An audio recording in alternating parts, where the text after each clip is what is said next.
And thank you for speaking to us, which we have to say from the onset that it is at your request to have this conversation.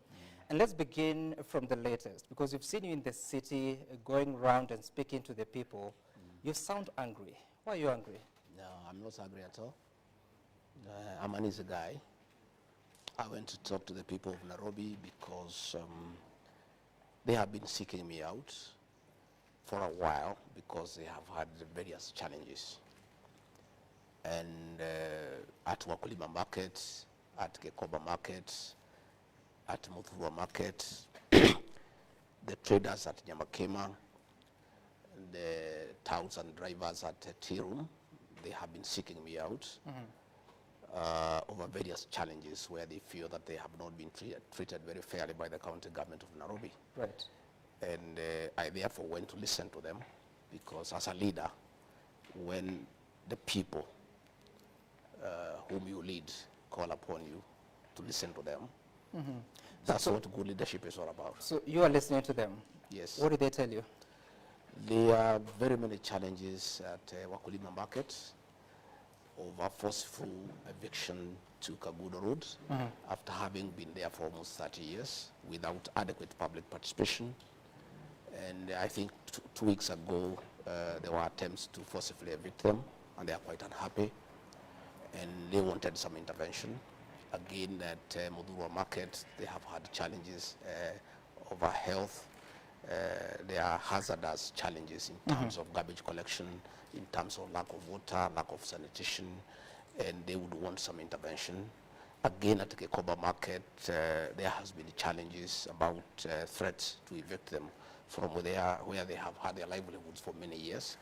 And they wanted me to listen to them and try to see what intervention we can make. Basically, it was a day for me to go and listen to these people because they have been looking for me for a while. But what will you do? The city has a governor who has explained that they're not necessarily evicting the people from that market.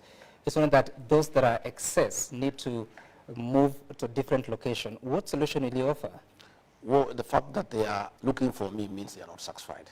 Because if they were satisfied with what they have discussed with the governor, then they do not have to look for me.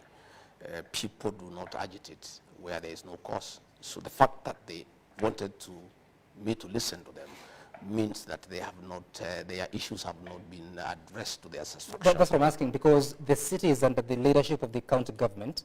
What will you do as deputy president? Well, mine is to profile the matter and bring it to their attention, because it's important. You see what is happening. Why those people look for me is that when the governor of the city of Nairobi was seeking for votes, I held his hand and I went and talked to those people. And I asked them, because they know me and they trust me, that he'll take care of them. And once they feel that they have not been taken care of, they have come to me, because I was guarantor to Governor Sakaja that he would take care of them. What does that mean, guarantor? Guarantor is like when you go to a bank and you want to take a loan, and you don't have security, somebody else can come and offer his title deed for you. I went because those are people who speak my language and talk to them in my local language, and they wanted an assurance. They say, this Johnson Sakaja, Gachagua, we don't know him well. Do you know him well? I said, yes. Are you telling us that if we give him our vote, he'll take care of our business interests? I said, yes. Are you giving us that assurance? I said, yes. So I gave that assurance, like all you do when you are campaigning for somebody. And therefore, when probably they have felt that the governor has not treated them well, as the guarantor of Governor Sakaja, they have sought me out and asked me questions, hard questions. That's what I'm asking. What are you going to do? Because well, there's separation of powers. The fact that we are discussing the matter with you here. Just hold on, Deputy President. The separation of roles between the national executive and the county executive is quite clear. You cannot supervise the county government, can you? I am not pretending to supervise the county government. Advocacy is part of governance. The fact that the matter is being discussed here is good enough. It means the matter has gotten the right attention. I've seen the governor has written a big reply. That is good enough, because if I had not gone there to listen to them, he would not be replying to that matter. The fact that the matter has been brought to light is good enough, and that is what leadership is all about. Because at my level, I've given it high profile. Everybody knows there is a challenge. The governor knows there is a challenge. It's incumbent upon him now to deal with that challenge. But I have undertaken, my rightful role as guarantor to Governor Sakaja to those people by going there and give them an ear and listening to them. And because of the publicity that has gone with the tour, the matter now is under discussion, which is a good beginning point. Interesting. And of course, we'll get back to that later on. But first, that was not the only issue that you were talking about while in the city. You also said a few things that I want to reference just a little bit. Mimi siwezi kubali mambo ya uongo, ndio kwa maana wananipiga vita. Kama mko na shida na mimi, kujeni munishtaki kwa wananchi. Who are you talking about? Some of you know what is happening, and I had hoped probably before we get into that discussion, we'll discuss matters to do with what I do. And no, we'll get there. We're just coming from the matters arising from the events that you had in the city today. What I am saying is that it is everybody's knowledge that I'm a truthful person. And many people are uncomfortable with that truth.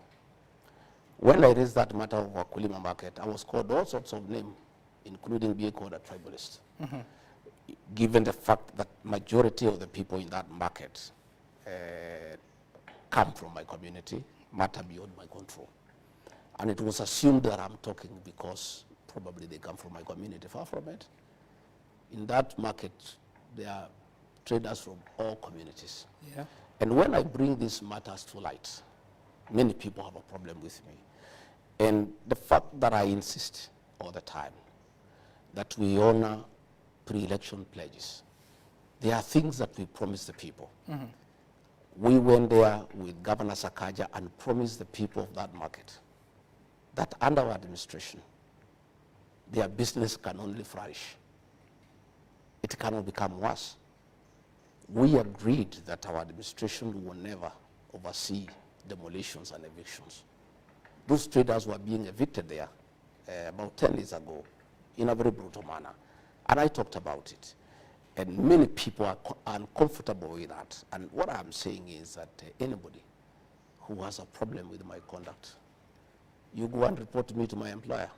My employer are the people of Kenya. These are the people who employed me. Go to them and say, well, Rigathi Gachagua, Deputy President, is becoming a nuisance. He's complaining that you people are being harassed. We want to report him to you and ask him to shut up. And he shouldn't keep on bickering and saying that you people are being mistreated. That's what I was saying. Those are my employers. You go and report me to them. You said that the people that trade in Wakulima market are not necessarily from one community. But then again, in some of those instances, you spoke in your mother tongue, yes, Kikuyu. I did. And some are using that to say that you're being a tribal leader. I did. I spoke in my mother tongue. When I looked for votes for Governor Sakaja, I spoke in mother tongue. He didn't have a complaint. He was quite happy. He was all smiles. You see, some communication is not what you say, it's being understood.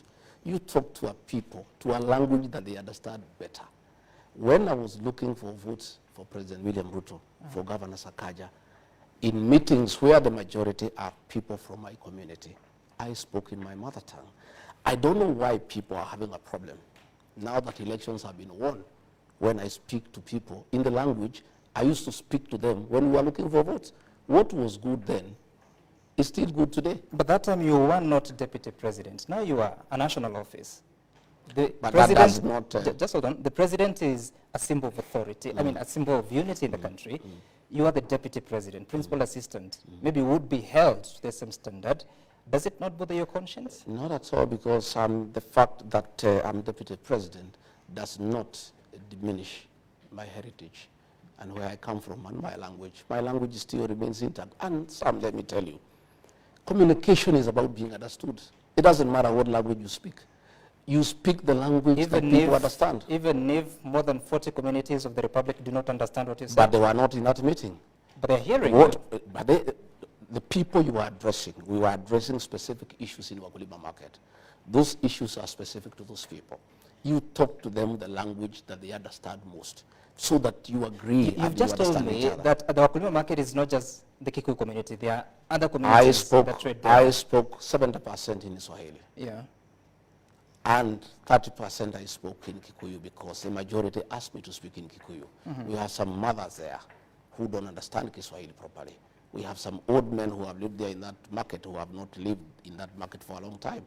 And they told me, our son, we want to hear what are you telling us? What assurance are you giving us? And when I went there, I talked to them in my mother tongue for them to vote for Governor Sakaja. It cannot be when they are crying, when they are complaining. I cannot talk the same language. Okay. I talked to them when I was appealing to them to vote for him.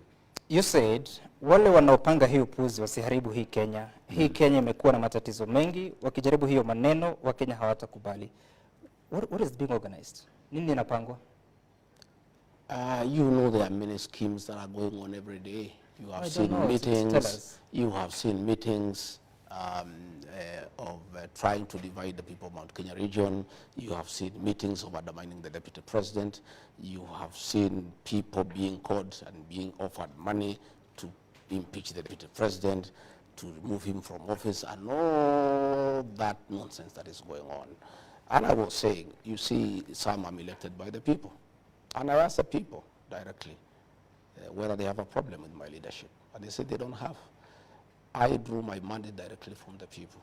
And what I was saying, anybody who has a problem with my leadership, anybody who has a problem with my conduct, has every business to talk to my employer, the people of Kenya. Okay. Those are the people who make decisions over my conduct. Those are the people who can appraise my performance.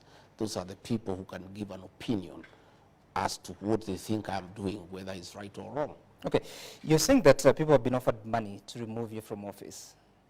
How so? It's the worst kept secret in Kenya. I leave it alone. No, but you're talking about it. How much money has been offered? Well, it's neither here nor there. No, it is. I think let's go for more informative discussion. No, we will get there, Deputy President. We just want to dispense with this because you're the one who is saying it, that people are being offered money. Indeed, that's a crime, isn't it? Yes, of course it's a crime. So who's offering the money? You know. No, I don't know. You get to know. I don't know, Deputy President. You get to know. These things will come out as in the fullness of time. These are things that will come out in the public domain. Why would they want you out? I don't know. I don't know. What are they telling you? They'll tell us. When they want to get us out, they'll tell us. They say that I'm high-headed. Yeah, that I am too people-centered. You know, that I'm listening to people too much. You know, that I am asking people to listen to what Kenyans are saying. I don't think it's a crime. I think leadership is about the people. And for you to be a good leader, you need to listen to the people. And I keep on listening to the people myself. And I keep on asking leaders, my fellow leaders, to listen to the people. And I'll continue listening to the people. And that's what I was doing today. And I'm wiser this evening than I was in the morning when I left here. I've known many things. I am well informed. Because you must listen to your employer, because it's important that you listen to your employer. You're saying that people who have a problem with you should consult the people. In what forum? I mean, where is that in the Constitution? Consulting the people about leadership. So that they can take action against you. I mean, where do you place that in the Constitution? I'm talking about leadership. I'm saying before you take any decision on any issue, on matters governance, on matters leadership, it's important that you listen to what the people are saying all the time. And that's what I do myself. I don't, even the Constitution, 2010 Constitution, you know, gives public participation as an integral part of our governance structure. That anything that affects the people drastically, you need to listen to them. You need to go to them. You have seen many things going to court and being thrown out for lack of adequate public participation.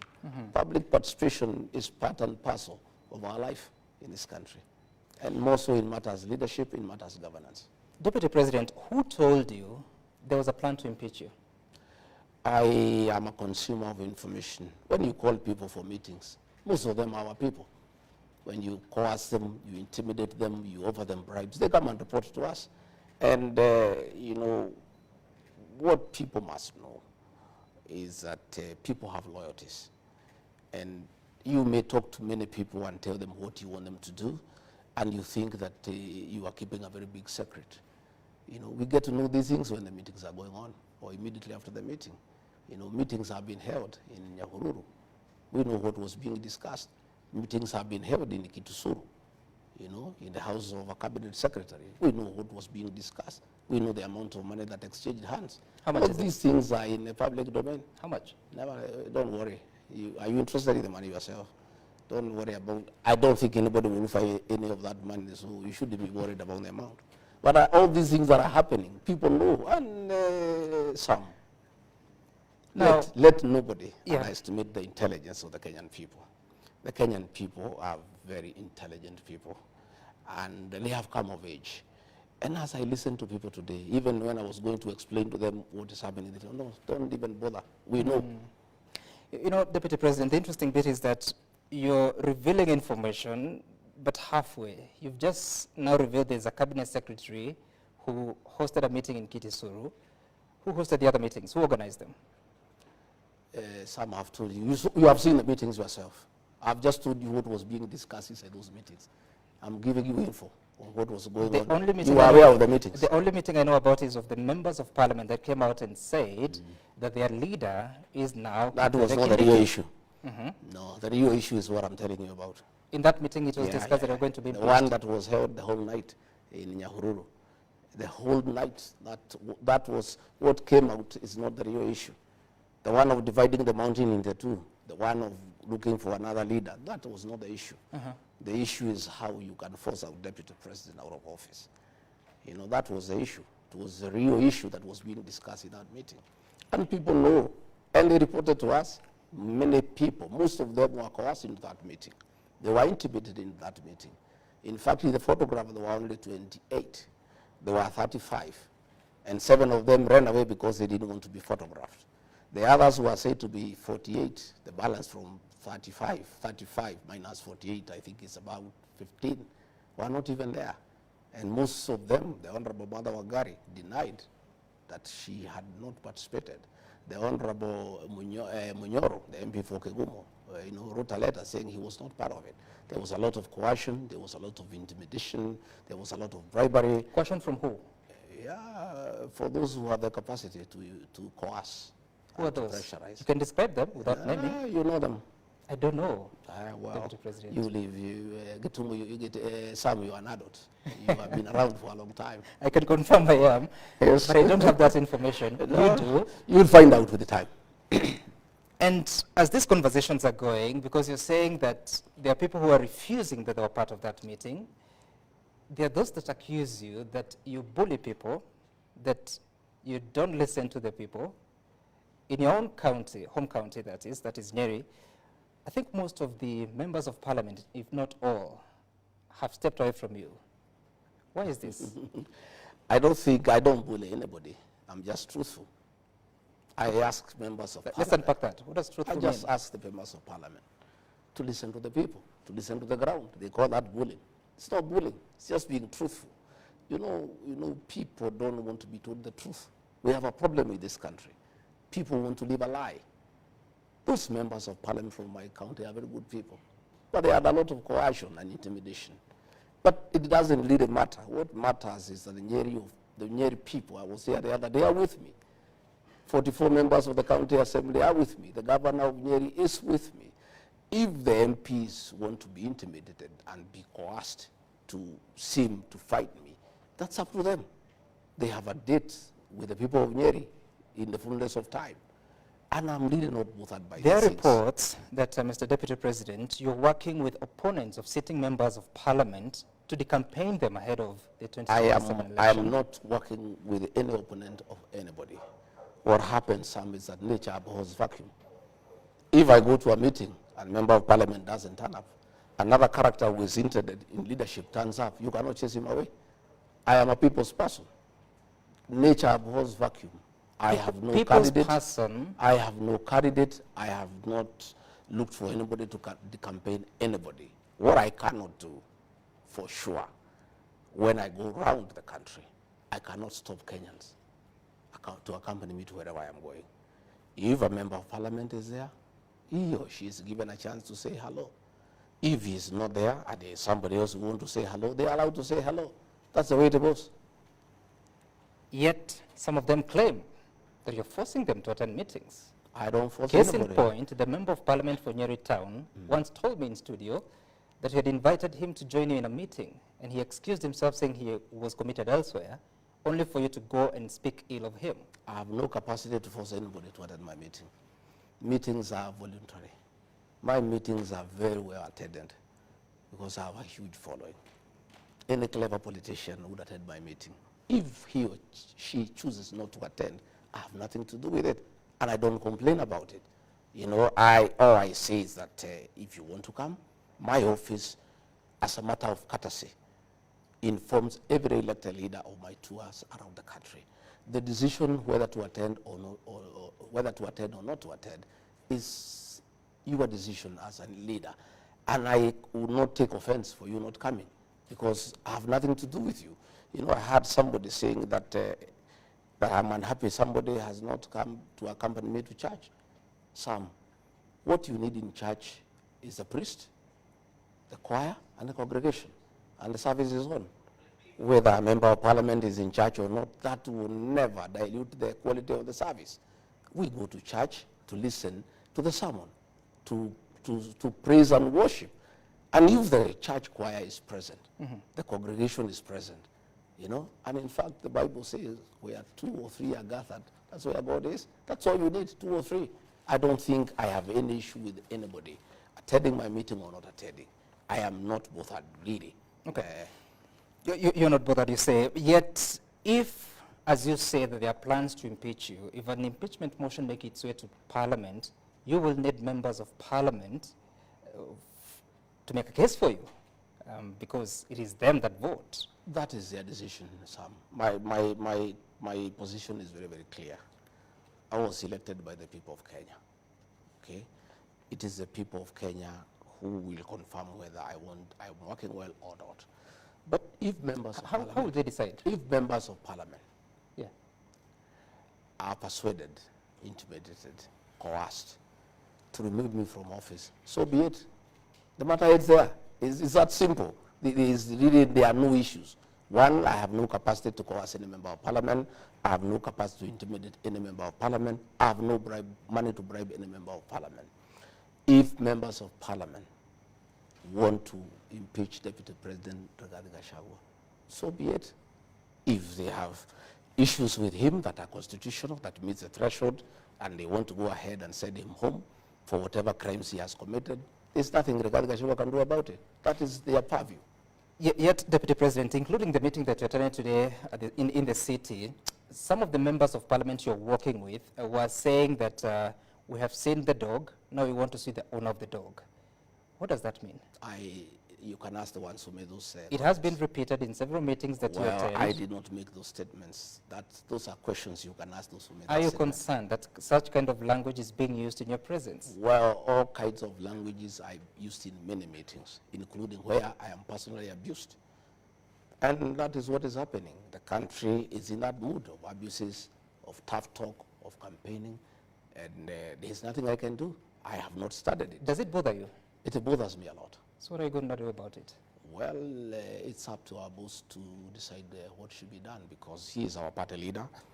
He can call a PG and bring down the political temperatures, tell the members of Parliament to stop attacking each other, ask those who accompany him who abuse the Deputy President to stop, because if he told them to stop, they'll stop. Ask them to stop these night meetings. If he told them to stop, they'll stop. By your boss, you mean the President? Yeah. If he did, they'll stop. It's really him to provide leadership so that the country can go back to work. We have many challenges as a country. We have promises that we give to the people of Kenya. We have stored projects that needs to be completed. We have pending bills over 900 billion that we need to pay. We have housing program. We have health issues. We have issues of business. It is unfortunate that the country has been put in an election mood. You know, people are just talking about politics, how they'll impeach so-and-so, how so-and-so is useless, others are calling us snakes. There are all sorts of things that are going on. It's really upon the President of the Republic of Kenya, who is also our party leader, to put his house in order. What responsibility do you take for what's going on? Well, I have no responsibility, because my team answers to what is going on, because we are also politicians, and if there is an onslaught against the Deputy President, he too has people who support him. If you abuse him in meetings, the team that supports him will also answer. That's what happens, because they cannot just keep quiet. So it's upon our boss, President William Ruto, to call his house to order. Have you spoken to the president? Yes, I've talked to the president several times. And I've asked him to call his house to order. Yeah, he's here to do it, and I trust he'll do it, because the atmosphere we are having, the environment we are having in the country is toxic. Kenyans are very unhappy about what is going on. How can people be meeting possibly at this time to discuss how to impeach a deputy president when the country needs a lot of work to be done, when we have roads that have stalled for years, when we have people who cannot pay hospital bills, when we have challenges of water, when we have issues of a good business environment? How insensitive can we be to the Kenyan public that we can sit to discuss on how to dispose of a deputy president who is in office when there are very many issues of very great concern to the people of Kenya? I would rather, if it were possible, all of us to agree to go back to factory settings and be very fair to the people of Kenya. We were just elected 2 years ago. We have not delivered on the promises that we give the people of Kenya. Yet we are back there now saying so and so is bad, talking about 2027. Even some people had started talking about 2032. People are looking for running mates. People are saying Gachagua will not be this, so and so will be this, so and so can join with the so and so. I mean, it's very unfair to the people of Kenya. It's extremely insensitive. And I would rather, if it is possible, our boss, President William Ruto, to call his house to order. Okay. Because if he called his house to order very decisively, this house will get into order and people can go back to work and everybody can do his work. Everybody has our work is well spread out. The president has his job to do. I have a job to assist him to deliver on the mandate. Members of parliament have work to do in terms of legislation and oversight. Governors have work to do in terms of running the counties. Everybody has work to do. Okay. We have just come from an election. Right. Kenyans are very irritated by what is going on. It's really not fair to the people of Kenya. And Deputy President, you're saying you'd rather if it were possible. For how long have you been trying to speak to the president to put the house in order? I don't want to go into the issue of discussing my boss, the president, but I have told you I've raised the matter with him. I would rather we leave it there. I believe in the fullness of time, he'll appraise himself on the situation that is in the country. But you also expressed doubt when you say you'd rather if it were possible. I have asked him to put his house in order. So I believe he'll put his house in order, because what is going on is not sustainable. It is not right. It is very insulting to the people of Kenya, really, to get the country into the kind of toxic politics that is going on, the kind of insults on the altar that are going on, the kind of disrespect to the deputy president who is elected by the people of Kenya, in front of the president, in front of the churchgoers. What is going on is very, very unhealthy. It is not right. And it should come to an end. Okay. And as you say that, so how is your relationship with the president? My relationship with the president is okay. We have got a good working relationship. What does that mean? We work well. But you're asking him to do something because your career is on the line here, and it's not happening. My career is not on the line. By the way, Sam, those things don't bother me. I'm a very simple guy. I just came here the other day. For 57 years, I was there doing well. If today members of parliament and senate decided that I go home, my home is a few meters from here. My clothes here will not even fit in a pickup. I just take and leave. It's not that. It's about the people of Kenya. It's not about impeaching Rigathi Gachagua. If your relationship... It's what it will do to the country in terms of political stability. This is a deputy president who is elected by 7.2 billion Kenyans, who has a following of one kind or another, and who have some people who believe in him. And we are having a country that is having challenges economically. We're having people feeling low, feeling down. And then you want to come and poison the political atmosphere. I don't think anybody wants to go into that direction.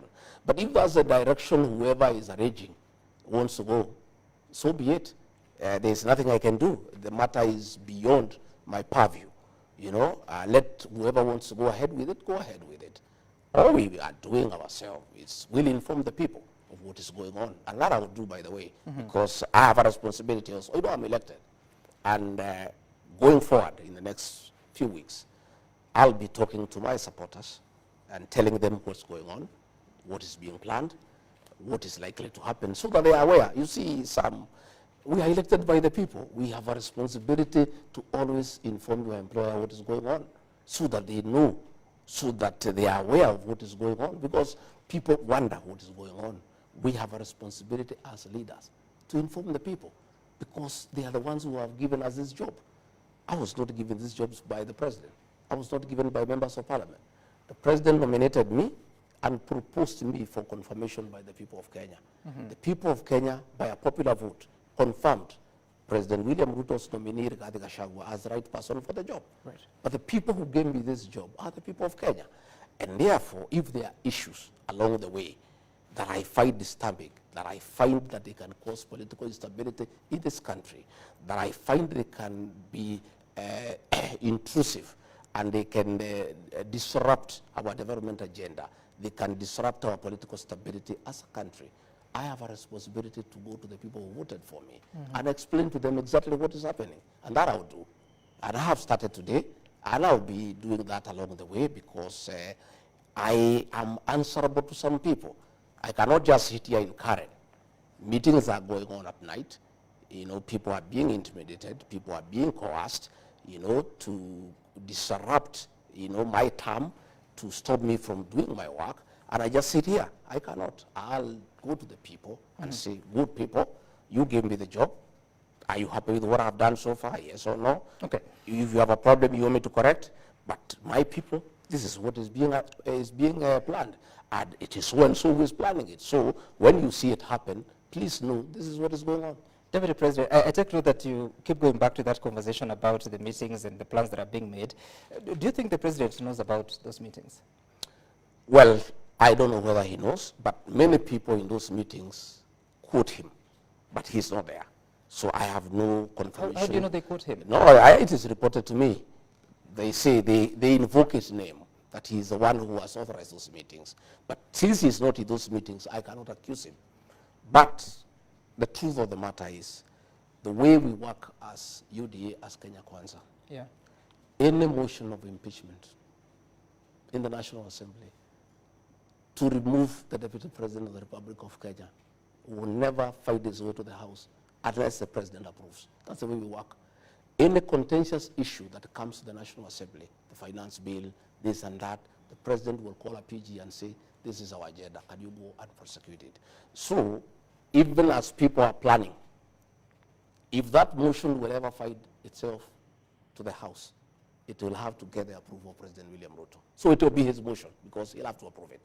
So since we have not reached there, I don't want us to say anything about it. Okay. But that is the truth, because we have a way we work. That is a very heavy matter. It is not a matter that can be taken to the floor of the House unless the President has given a nod. And on that specific matter of alleged impeachment, have you spoken to the President about it? I spoke to him once, and he said he has not heard about it, and he doesn't know about it, and according to him, he said it's foolish, and nobody can try something like that because it can destabilize the country. That's what he told me in his own words. And thereafter, there was a meeting. He called members of parliament, and the matter stepped down. The matter has come up again. I have not asked him again. When I get an opportunity, when he comes back, I'll raise the matter again with him. I'll say, Mr. President, a meeting was held here, this was said. A meeting was held here, this was said. What do you have to say about it? Mr. President, do you want us to destabilize this country? Are you part of it? What they are saying, the President will pronounce himself on the matter. But I want to say that there is no motion of impeachment against the Deputy President of the Republic of Kenya that can find itself on the floor of the House unless the President of the Republic of Kenya gives a nod. Okay. And again, even if it was to go there, nobody else has the capacity to push it through. It's only the President himself. There is nobody else who can. Getting 233 members of parliament, it's only him who can push it through. But that's another discussion for another day. Don't you think that's a problem? Because the Constitution of Kenya has separation of powers between the executive, the judiciary, and the legislature. Are you admitting that Parliament is controlled by the President. What I'm saying in Mata Kenya Kwanza, you'd hear serious contentious decisions are agreed in a PG convened by the President. You saw the finance bill, he's the one who was driving it. So that tells you the way our PG works. Anything contentious, anything with serious national implications will have to get the nod of the President. And I understand the political party democracy, but are you comfortable that a House business must get a nod from the President, including a clause on oversighting the Deputy President, in this case, invoking Article 150 Well, of the that is the Constitution? reality of our Kenyan politics. Do you see a problem there? That is the reality, that all major decisions, all legislative agenda for our administration that needs to go to the National Assembly, the President normally does a lot of lobbying, sits with the members of Parliament, takes them through, gives the points for or against, and asks them to support. That has been the practice. And it did not start with the President William Ruto. It's as old as history. Because every government has a legislative agenda. So the President will call his PG and whip his members into a certain direction. You know, you sat in Parliament the previous, last term. Would you have been okay for President Uhuru Kenyatta to control how you are going to make decisions in the House? Well, in matters government agenda, it is right because the party that is in power has a responsibility to ensure that the President and his administration succeeds. And they have a responsibility to support his legislative agenda. So it is important that once in a while, when there is important matters of government before the House, the President will convene a meeting and persuade his members why they need to support that legislative agenda, and he will whip them into action. There's nothing wrong with the President whipping his people in a certain direction. So when is the last time you got instructions from the President On? executing your mandate in terms of assisting him? No. I have clear duties given by the President in Executive Order number 1 of 2023. Yep. The President doesn't give me day-to-day instructions. I have many functions that I do, very many, by the way, and one of them is any other duties assigned by the President. That is the one now is on day-to-day. So when is the last time you got such kind of an assignment? I think I was in Nyeri agricultural show last Friday to represent him. I was in Mombasa the other week to represent him in the agricultural show. Those are functions assigned to me by the President on a day-to-day basis. Okay, all right. And that weekend, particularly on Sunday, you were expected at an AIPCA church event that the President was attending. Instead, we saw you at the Our Lady of Sorrows in Kirinyaga. Why didn't you show up for the other event? No, I think people talk from ignorance. There were two functions. Yes. That the President was expected to attend, one in Kirinyaga and one in Nyeri. Two functions. They were in his diary, and aligned my diary with the President's diary. And therefore, I was in Kirinyaga to receive him. When I was in Kirinyaga, I was informed that he had changed, and he would attend a function in Nairobi. So I purposed to attend the one in Kirinyaga and join him in Nyeri later. But the function I attended was the Catholic Church. The Catholic Church Mass takes 2 hours and can never be interrupted. So I sat through the Mass. By the time the Mass was over, the President was already in Nyeri. Okay? So I could not leave the Mass halfway and go to Nyeri. So I decided now that the President is already in Nyeri. Even if I left Kirinyaga and tried to fly to Nyeri, I'll find he's leaving. So it will not make sense. So I decided to stay in Kirinyaga and represent him. By the way, he was the chief guest in Kirinyaga, and there was even a plaque. So I sat through, and even the presidential dais was there. I sat there throughout, you know. But I think some people, some mischievous people in Nyeri who works around the president, put an empty chair, knowing very well I'm in another function, and took photographs just for mischief. You know what happens in the presidency. There's a lot of mischief around. You say mischief, but that seat was next to the president. Yeah, it was there. But everybody, my protocol people said I'm in Kirinyaga. So it was unnecessary to put a chair there that is empty when I'm not there. I was in Kirinyaga, and everybody knows I'm in Kirinyaga. So they should have removed the chair or get somebody else who have Had you permission confirmed that you'd to sit on be it. in the Nyeri event? Yeah? Had you confirmed that you... Yes, I had confirmed I'm in Nyeri. So it is in order for them to put a chair No, there? no, but we give information that we cannot make it. The minute the president arrived, before I left Kirinyaga, it was logistically not possible for me to go to Nyeri. We have information that part of the reason why you didn't go to Nyeri is because you got intel that there are people who had been organized to heckle you. No, your intel is wrong. Nyeri is my home. Even if there was anything in Nyeri, how can I not go to my home? Nobody, for the avoidance of doubt, can heckle me in Nyeri, in the Mount Kenya region. Nobody. Nobody I attend all functions. Yep. I attend all functions, and I don't need to organize anything. Okay. So that intel you have is wrong, is mischief. I was in a function in Kirinyaga, and everybody saw me. Your people are there throughout the mass. So I don't know why people want to decide for me. So who represented the message of the president at the Kirinyaga Mass? In terms of? The president's message. In terms of what? His contribution. There was no Harambe. We did not go for Harambe. What did the governor of Kirinyaga say? He said the president has given us some money, which is okay. There's no problem. Don't you think you should be the person to deliver such a message? Well, that's the decision of the president. I cannot decide for the president what he wants to do with his money. That is his money. I have no right to ask the president to give me his money to take where he wants to take it.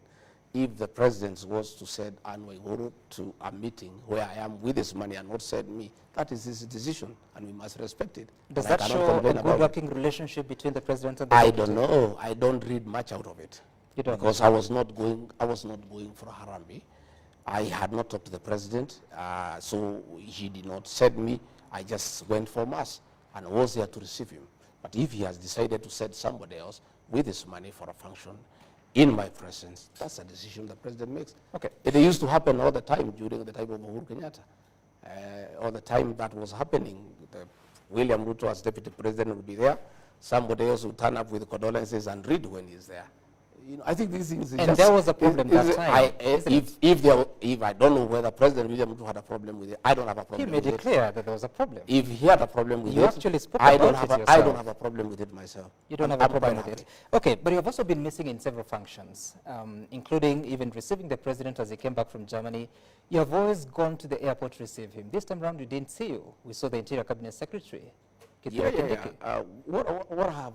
What has happened, Sam, is that I always align my diary with that of the president all the time. And as long as I am aware of his functions, I align accordingly. So sometimes, if I'm not aware, I'm not able to align because I also have my own program. What does that mean? You were not aware he's coming back? I was not aware of the time.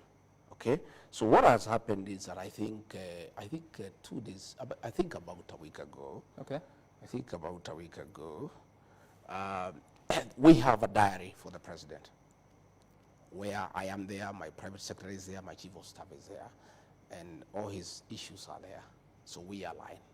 I think about a week ago, we were removed from that diary, you know. So we are not able to follow exactly what is going on. So we are not able to align. But when we are informed of what is happening, like yesterday when I was in, I went to Lamu. Yeah. For the funeral of the deputy governor of Lamu, yep. Who is a good friend of mine, and I am also in charge of intergovernmental relations, so matters devolution are my purview.